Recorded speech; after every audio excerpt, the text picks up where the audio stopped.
Hi, this is Bob Kendrick. Tomorrow I'm doing a podcast with a great guy named Jeffrey Williams. He's got a wonderful blog, it's very worthwhile, called Too Late for the Gods. He has a YouTube channel to accompany that. I'm very excited about the conversation. I hope you'll join us for it. Um, but I wanted to talk about the title of this because the title of the broadcast here is this. It's is the universal or sorry is the universe computational and comprehensible? Okay, and I think the implication here is that I'm going to argue that the universe is computational, and I think that word has a lot of connotations to it, and I kind of want to whittle that down and play with it just a little bit so that I'm clear. So there are folks who they'll argue that because of various observations or whatever that they suspect we live in a computer simulation of some sort.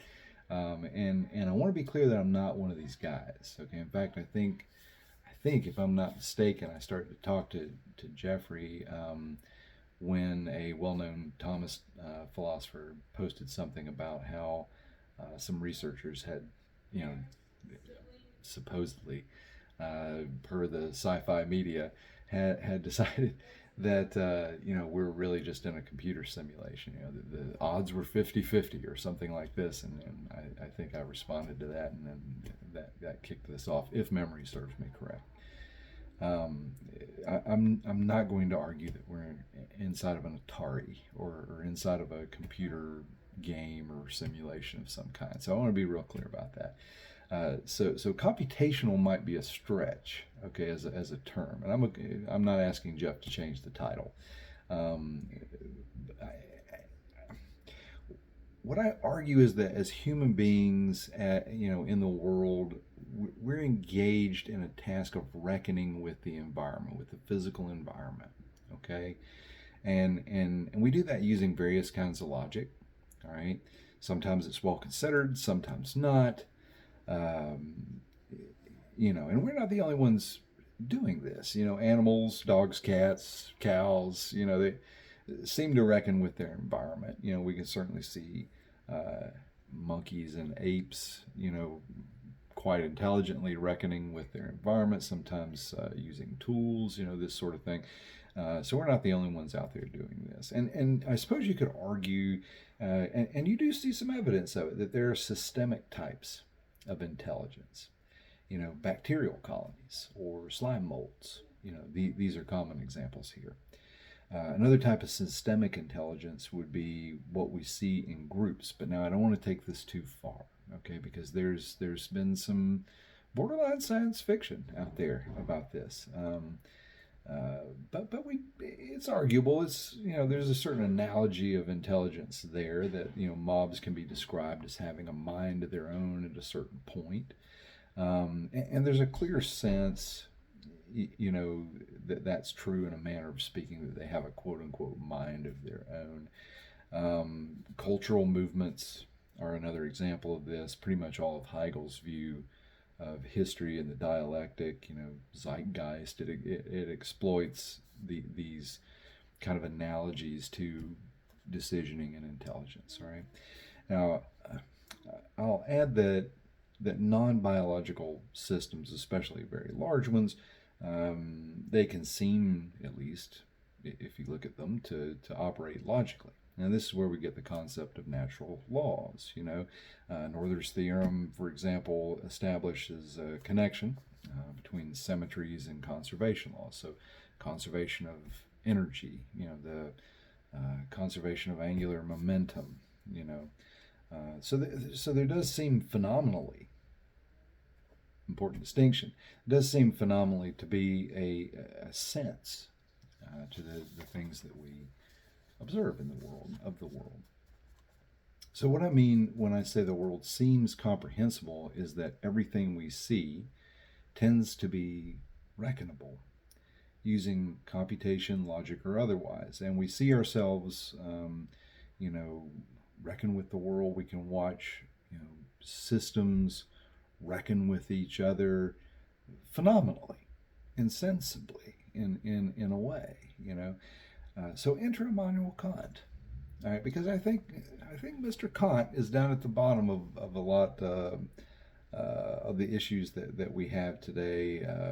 What Jeffrey, I think, very intelligently identifies as a sense of vertigo that we have in not only the sciences or philosophy or but just in the way that we live our lives. What are we supposed to believe anymore? So enter Immanuel Kant. Kant says essentially that we can't experience the world as such, but we see it through categories of the understanding. And he sees these as kind of baked into how human minds work. Okay? So while we can make assertions about the world, we can make statements about the world, and those can be proven true or false sometimes. All those assertions are about the phenomenal world. Okay. Um, now, this is what I'll call a phenomenal noumenal split. Okay, so he's basically saying you can't really say what the world as such is. All right, but you can certainly talk about things that we can all experience, that we can all see, that we have some context for discussing. All right. Um, and that's the phenomenal noumenal split, just in a nutshell. And you see philosophy after Kant torn 1,000 ways after that split. There are certain categories, and I'll list them out just for illustration. And notice, when you try to think of what you could know about anything, minus these things, it's pretty much nothing, fact-wise. And there are categories, and he sort of puts subcategories underneath them of the understanding, and it seems intuitive that the human mind works a certain way. So I don't think there's anything too wild about this. All right, the implications are kind of wild. All right, under the headings of quantity, quality, relation, and modality, he locates several categories of the understanding. So there's, under quantity, unity, things like unity, plurality, totality. Under quality, reality, negation, limitation. Relation, there's inherence and subsistence. This is what a lot of philosophers will call substance and accident. There's causality, dependence, cause and effect fall under that. So, obviously there's the concept of space and time and distance, and these kind of things found all of that, and he locates these in the phenomenal world, right? So you can't really say these things exist in the noumenal world, that kind of underpins everything. But certainly we have a sense that time is passing, that there's space between objects, this sort of thing, that there are causes and effects, what he calls causality and dependence here under relation. And then there's a concept of community, and here he groups a couple of ideas, like reciprocity, interaction, so you have this sort of group, this system that's active, and they're in reciprocal ways. There's interaction that's happening. Under modality, he has concepts like possibility, existence, and necessity. Now, if you really think through those things, there's not much left to put anything you might say underneath in terms of a way you would understand it. All right, and he's putting all that into the phenomenal world. And all of his argument is to the end of defeating Hume, who had sort of given epistemology a good shot to the nose and knocked it out for a minute there. So Kant sort of comes in and rescues empirical knowledge. He says that the categories of understanding are a priori. Now, this is very interesting. Remember, it's how the mind works. All right, can't escape it.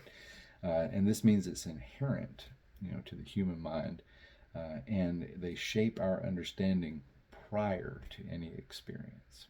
That's a very interesting thought. I think that's the key, I think, to Kant. Now, the limit here is Kant is saying that these categories of the understanding are only good for the phenomenal world. All right, so we can't extend these in any sort of spirit world, or talk about ghosts or anything that can't just be experienced on call. So while empirical knowledge of the phenomenal world is saved, um, we don't have any way left to reason toward anything knowable that is outside the realm of experience. Okay, I can't go to a certain place at a certain time and meet Jehovah. I can't. I just can't do it. So you can't really say anything about that, right?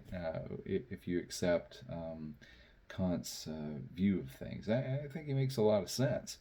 So empirical knowledge gets saved, but metaphysics is out. It's gone. Now, the really surprising thing about Kant is he leaves the concept that there is a numinal world there. He leaves that intact. He's not saying there's anything particular in it, okay, but this is because he's saying we can only know empirically through our categories of the understanding, but he's not saying there isn't anything real there at all. You just really can't know what that is because you can't experience it, you can't see it, you can't try it out and see. And it's to the point that you can't even say it exists because, think about it. If it's there, it's certainly there in a way that, coffee cups and tables and dogs and cats and my hat and, things that we can see out here in the world are not there, right? If it exists in a completely different way. So I don't even know what exists means there. So for Kant, existence is not a predicate. All right, and he does some very interesting things with Saint Anselm's ontological argument. I'd recommend reading what he has to say about that because I think he makes a very, very solid point. This just means to say that something exists. It doesn't add anything to the concept of that thing. If I say cats exist, that doesn't define cats any further, right? Everything about cats that is said there is in the word cats, right? In fact, if I say it exists, it being sort of this universal kind of very neutral sort of pronoun, it exists doesn't mean really anything because I can't tell what exists. So just saying a thing exists doesn't add to the idea of the thing in your mind at all. And existence is a category of the understanding. That word turns into a word that means it's real in the world of sense experience versus something that's only in your mind that you think, right, might be there or that you think could be possible, this kind of thing. All right. So Kant would actually say nothing exists in the noumenal world in the same sense that things exist in the phenomenal world, because the only thing exists can posit, that word exists, the only thing it can posit is that difference between something that is experienceable versus something that is imaginary only.